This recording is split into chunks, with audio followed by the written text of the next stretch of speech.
Mpenzi mtazamaji, bila shaka kulingana na klabu ya kronomita yangu ni saa 7 kamili bila wasiwasi, sawa na saa 6 kamili Afrika ya Kati. Karibu sana, kuna mengi tumekuandalia, haswa dozi za corona Moderna kutoka Marekani imekwisha wasili humu nchini. Kuna mengi vile vile tumekuandalia katika spoti. Harambee Stars ilirejea nyumbani leo asubuhi baada ya kutoka sare moja na timu ya Rwanda. Tukufahamisha hayo yote, usitake kuondoka. Jina langu ni Emmanuel Terer, mfasiri katika lugha ya alama ni Tracy D. Tukutane baada ya muhtasari.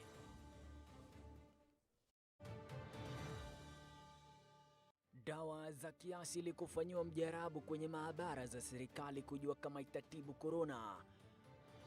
Wazazi ambao wajepeleka watoto wao shuleni kujiunga na kidato cha kwanza eneo la Pwani kuchukuliwa hatua za kisheria. Na michezoni, Harambee Stars yatoka sare na Rwanda katika mechi ya kuwania kufuzu kombe la dunia.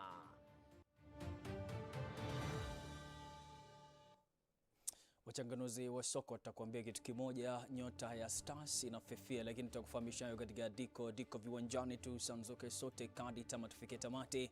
Tuanze ni taarifa kwamba awamu ya pili ya dozi ya Moderna ya 880,320 imewasili nchini asubuhi ya leo kusaidia kuendeleza kampeni ya kuwachanja Wakenya dhidi ya virusi vya corona. Akizungumza katika uwanja wa kimataifa wa JK hapa jijini Nairobi alipokuwa akipokea dozi hizo, naibu waziri wa afya Dr. Rashid Aman aliyemwakilisha waziri wa afya Mutahi Kagwe amesema dozi hizo kutoka Marekani zinatarajiwa kuchanja watu milioni 10 mwishoni mwa mwaka.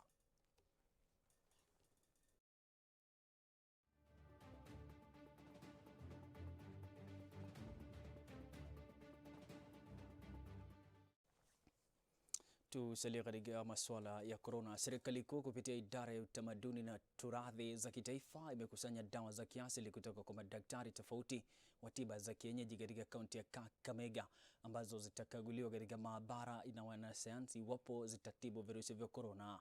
Kwa mujibu wa mkurugenzi mkuu wa utafiti katika makavazi ya kitaifa Dr. Evans Taracha, serikali kuu tayari imenunua dawa hizo kutoka kwa madaktari hao wa tiba za kienyeji na kwa watashirikiana na taasisi za utafiti kwa matibabu nchini KEMRI kuzikagua kabla ya kuziidhinisha kwa matumizi. Kwa upande wake, Luke Otipo, afisa wa tiba za kiasili katika serikali ya kaunti ya Kakamega, anasema kuwa iwapo dawa hizo zitaidhinishwa basi itakuwa ufueni kwenye juhudi za kukabiliana na janga la corona humo nchini. Hatua hii itapiga jeki juhudi za serikali kuhakikisha kuwa nusu ya Wakenya wamechanjwa dhidi ya virusi hivyo vya corona kufikia mwezi Juni mwaka ujao kunradhi, ili kuhakikisha kuwa kampeni za uchaguzi mkuu mwaka unaokuja zinaendeshwa bila wasiwasi wowote. Dawa hizo zimekusanywa na madaktari wa tiba za kiasili kutoka katika mimea katika msitu wa Kakamega.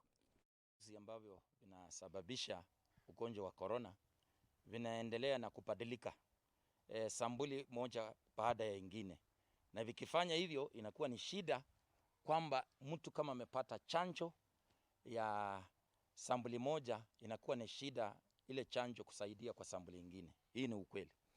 Lakini ningependa niseme hivi, na hii ndio haswa sisimuko kuhusu ukaguzi tunafanya na kwa hii dawa ya tiba ya kiasili. Sisi tuko na mbinu tofauti, na ningependa hii lieleweke kwamba hii dawa tunalenga ifanye jambo lingine tofauti na chanjo. Tunaomba kwamba zile dawa zetu zitapelekwa kufanyia utafiti. Tuna imani kwamba zitafaulu na matokeo yatakuwa mazuri. Dawa zetu nyingi zimetoka kwa mimea. Kuna zile tumetoa kwa mizizi, kuna zile tumetoa kwa matawi, kuna zile tumetoa kwa mbegu, na kuna zile tumetoa kwa maji yenye yako kwa hiyo mimea. Ikiwa utafiti ambao unafanywa na National Museums of Kenya utafaulu, itatupatia sisi kama Kakamega County quite a lot of mileage, kwa sababu tutakuwa na hakika ya kwamba wale watu wetu katika kaunti hii ambao wanaendelea kuathiriwa na ugonjwa wa corona wataweza ku access treatment ya hizo symptoms kwa njia ambayo ni haraka sana. Mpenzi mtazamaji, mzalishaji wa taarifa hizi Majibu Kitsao na vilevile mwelekezi Tinga wananiambia kwamba tunakwenda moja kwa moja sasa mubashara. Katibu mkuu wa chama cha Jubilee Rafael Tuju anazungumza pakubwa haswa ni nini inaendelea katika chama hicho. Tutapata utathmini mkubwa sana haswa. Unakumbuka kwamba kuna mengi ambayo yanaendelea haswa kuhusiana na masuala ya vyama. ODM vilevile tumeona hivi karibuni tu wakizungumzia msambaratiko ambao huenda ukatokea kama mpasuko wa chama hicho. Vilevile Wanjigi mfanyabiashara anapania pakubwa sana kuwania nafasi katika chama hicho cha ODM. Lakini sasa twende mubashara tupate kauli zao wana Jubilee.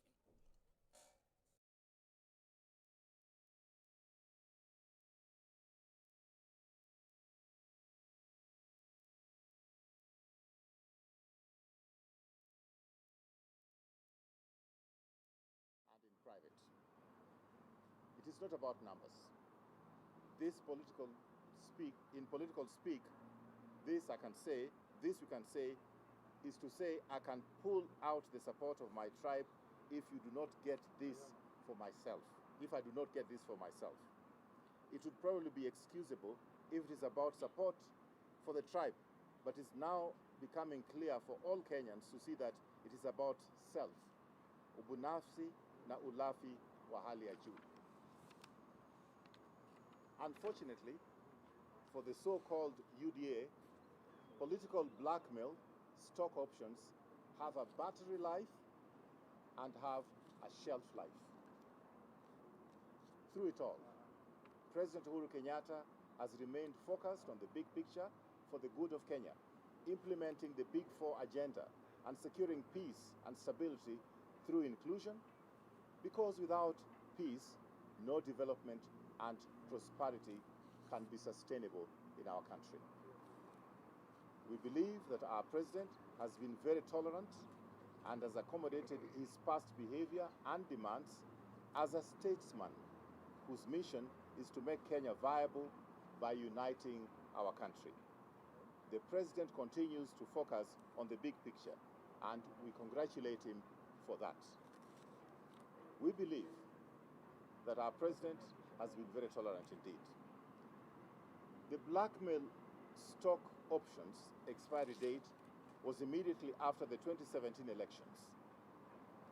The battery died after the handshake because the numbers game and the blackmail of withdrawal of tribal numbers lost political potency at that time. This is the truth that all Kenyans should know. Not only can the DP no longer blackmail Kenyans, the people of Kenya will not accept to be blackmailed. In this latest saga on his security detail, would like to congratulate our deputy party leader, William Ruto, for his honesty to admit that he himself is a very rich hustler. Mgala, muue, lakini haki yake mpe, as the Swahili people would say. It was an admirable display of optics and demeanor of humility before his real self and ego came back as he launched a scathing social media attack executed by his foul-mouthed political mouthpieces and bloggers, with most of the vitriol directed at the person and family of the founding father of our nation, Mzee Jomo Kenyatta, who is not here to defend himself. As a party, we are sending the Deputy President William Ruto a public message that we will not countenance his venturing into crossing this line of referring to the family of the president, the late President Mzee Jomo Kenyatta. He must call his goons to order. We continue to resist a lot of provocation luring us to go into the slimy and smelly social pigsty that some of his people occupied. But we have the truth on our side, and Kenyans will be made to know the truth. By his own account, the Deputy President is on video record when he told Kenyans that he was worth 100 million Kenya shillings sometime in the year 2015. In the intervening 7 years, he has worked very hard in his businesses, and now, therefore, he has assets like choppers, hotels, and land worth billions of shillings. We would like to congratulate His Excellency Dr. William Ruto for being able to make such amazing strides in business, even as he was studying for his PhD, concurrently with running a multi-billion shilling empire and carrying the heavy burden of working as number 2 in command and being involved in presidential campaigns on his Sundays, still sparing time to do Harambes from his hard-earned sweat money. From our records, he has been more generous than Safaricom and some other blue-chip companies. Maybe for such major feat, he expects us to lie prostrate in awe at the great deputy leader in admiration for such prowess, the chosen one. But as our leader, we would like to make the following requests that we consider to be legitimate, stemming from the proceedings in the last few days. One, while the exact average of what he said to own may still be debatable, he has accepted the ownership of at least 3,600 acres. Most of our hustler nation citizens. Bila shaka mpenzi mtazamaji, chama cha Jubilee kimevunja kimya chake kikisema pakubwa sana naibu wa rais bila shaka ndiye ambaye anafaa kuheshimu familia ya Rais Uhuru Kenyatta na hayati mzee Jomo Kenyatta. Wamezungumza pakubwa sana, haswa inakumbukwa kwamba naibu wa rais William Ruto alipokonywa maafisa wa usalama na kubadilishiwa, na sasa imesababisha cheche za maneno kutoka kwa watu mbalimbali, hasa wakereketwa wa masuala ya siasa. Wote wanazungumza pakubwa sana kuhusiana na swala zima hilo. Mpenzi mtazamaji, kwa mara ya kwanza chama cha Jubilee kimezungumza kikisema kwamba mgala muwe haki yake mpatie. Wamezungumza sana, lakini kwa sasa tunakwenda katika mapumziko kidunya. Tukirejea kungali kuna taarifa, usitake kuondoka.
Karibu tena mpenzi mtazamaji. Kamati ya bunge kuhusu hasibu PSC katika mahojiano na afisi ya msajili wa vyama nchini kuhusu bajeti yake ya mwaka 2018 mwaka 2019 imetaka Wizara ya Fedha kutoa sababu za kutopeana mgao wa fedha unaohitajika kwa muda ili kuimarisha utendakazi. Kulingana na msajili wa vyama Ann Nderiti, wa afisi yake kwa muda sasa imekuwa na madeni, hali ambayo inaweka demokrasia katika njia panda.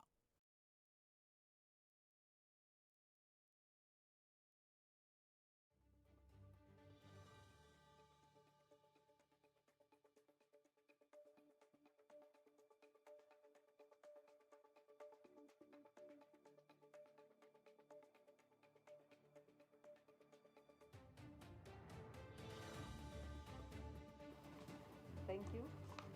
I, Ann Nderiti, do swear that the evidence I shall give before this committee on the matters under its consideration shall be the truth, the whole truth, nothing but the truth.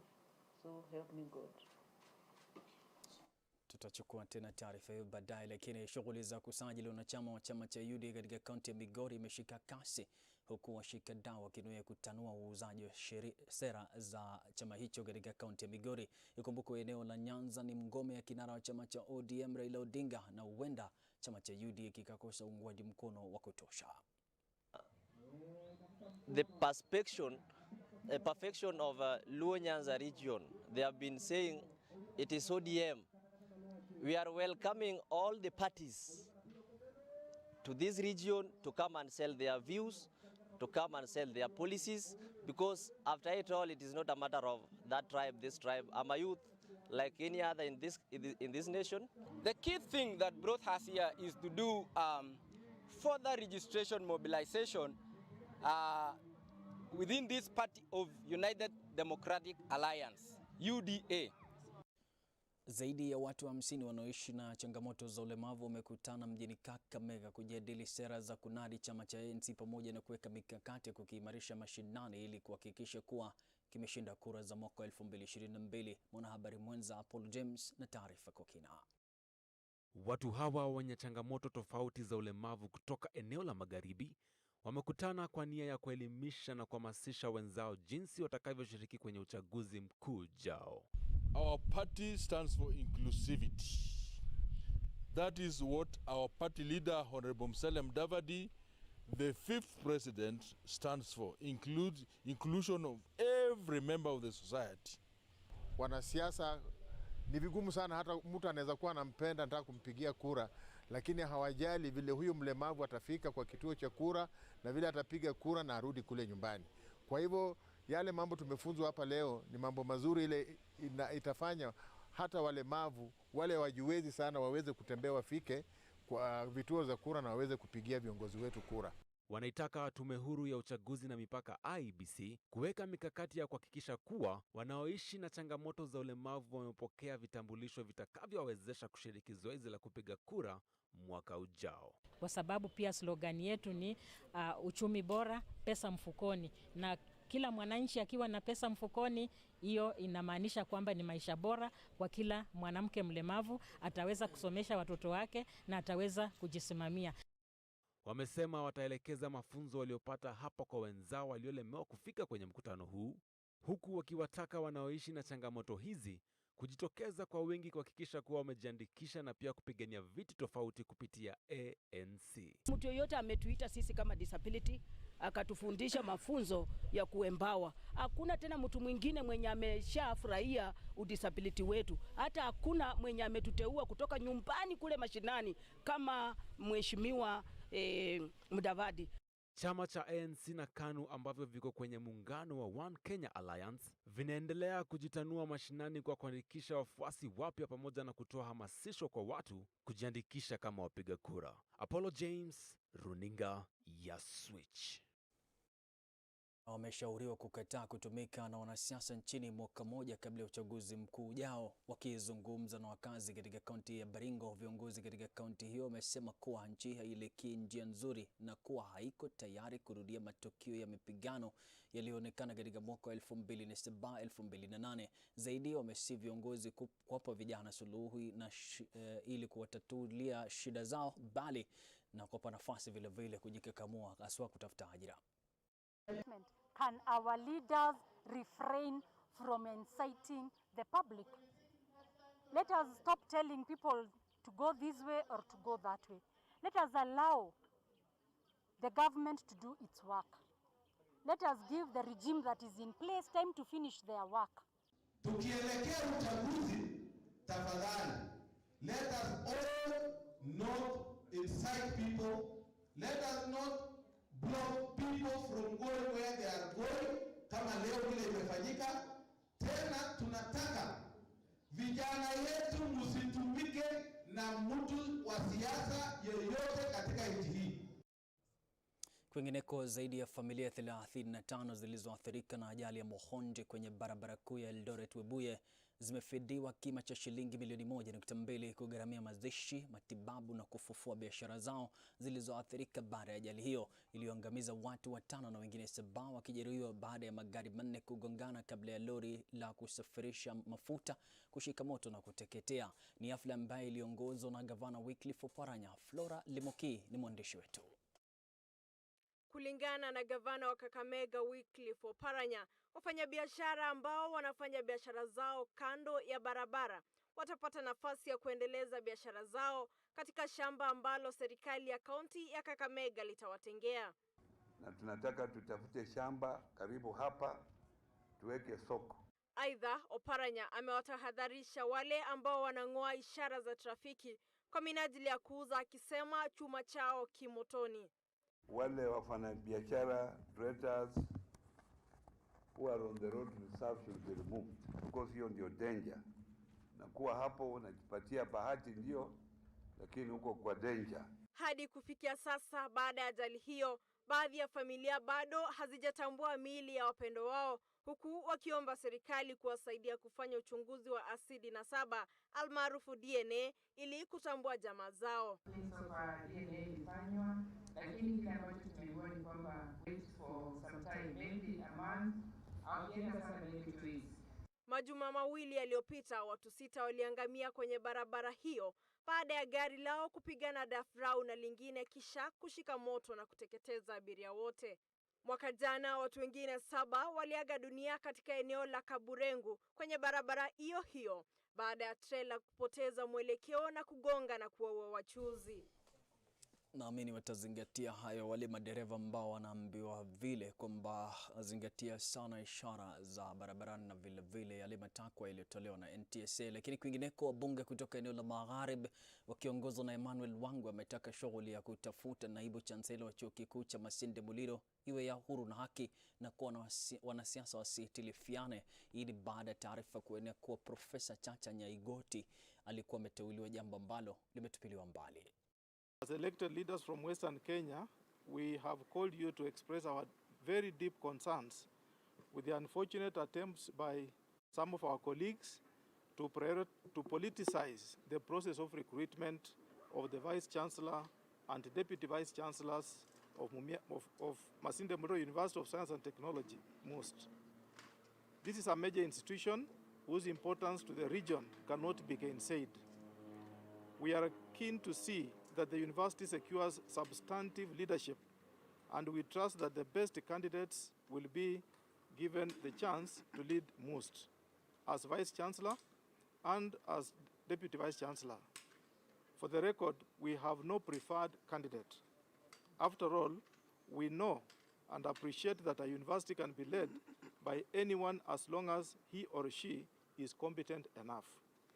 That said, we must hasten to say that we have full confidence in the current council and management of Masinde Muliro University of Science and Technology, which leadership has stabilized the institution for the past 1 year or so. Tugeuze hadubini sasa na tuangalie masuala ya elimu. Wazazi ambao hawajapeleka watoto wao shuleni kujiunga na kidato cha kwanza eneo la Pwani watachukuliwa hatua za kisheria kunradhi. Hayo ni kwa mujibu wa kamishna wa kaunti ya Mombasa John Elung'ata akizungumza katika eneo la Kinango, kaunti ya Kwale. Elung'ata amesema serikali haitalegeza kamba ya kuhakikisha uhawilisho wa 100% ya wanafunzi kujiunga na kidato cha kwanza. Kwa sasa Kwale imesajili chini ya 70% ya wanafunzi tangu mwezi Agosti ambao ulikuwa mwezi wa kwanza wa kuripoti kwa wanafunzi kwa kidato cha kwanza. Flora Limukia anarejea tena na taarifa hii. Elung'ata amewaagiza machifu na maafisa wa elimu kushiriki katika kampeni za mlango kwa mlango kwa lengo la kuhamasisha wanafunzi kujiunga na kidato cha kwanza. Hatuoni sababu ya watoto kutoenda shuleni hapa. Tunaona watoto wengi wako katika locations za hapa karibu: Kinango, Vigurungani, Ndavaya, Puma, very close by. So tunafikiria kwamba watoto wako katika kazi zingine, labda wameingia kwa bodaboda, wameingia kwa upishi nyumbani, wameingia kwa vibarua, na unajua sheria inasema mtoto astahili kuajiriwa na mtu yote. Aidha, wazazi ambao wanahujumu sera ya serikali ya kuhakikisha kila mwanafunzi aliyekamilisha masomo ya shule msingi anajiunga na sekondari watachukuliwa hatua za kisheria. Kwa sasa Kwale imesajili chini ya 70% ya wanafunzi tangu mwezi Agosti ambao ulikuwa mwezi wa kwanza wa kuripoti kwa wanafunzi wa kidato cha kwanza.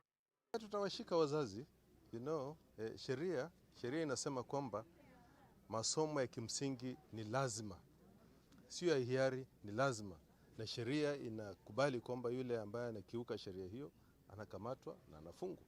Kwa hivyo tumeagana kwamba watoto wote lazima wawe wameenda kidato cha kwanza, na vile vile unajua serikali imetia bidii kabisa ili watoto wote ambao wanaenda secondary school waweze kwenda shule.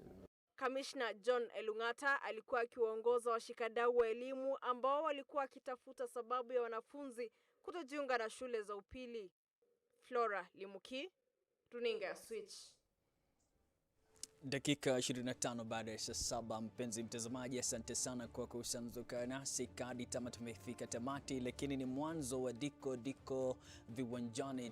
Tuwe pamoja kule kwa miguu bakibandika, maana kuna mengi tumekuandalia, haswa timu ya taifa Harambee Stars imesusuri na kuondoka kutokana na hilo. Wamepata draw ya goli moja, tutapata kufahamu hizo, lakini sasa tunaondoka, usitake kwenda popote.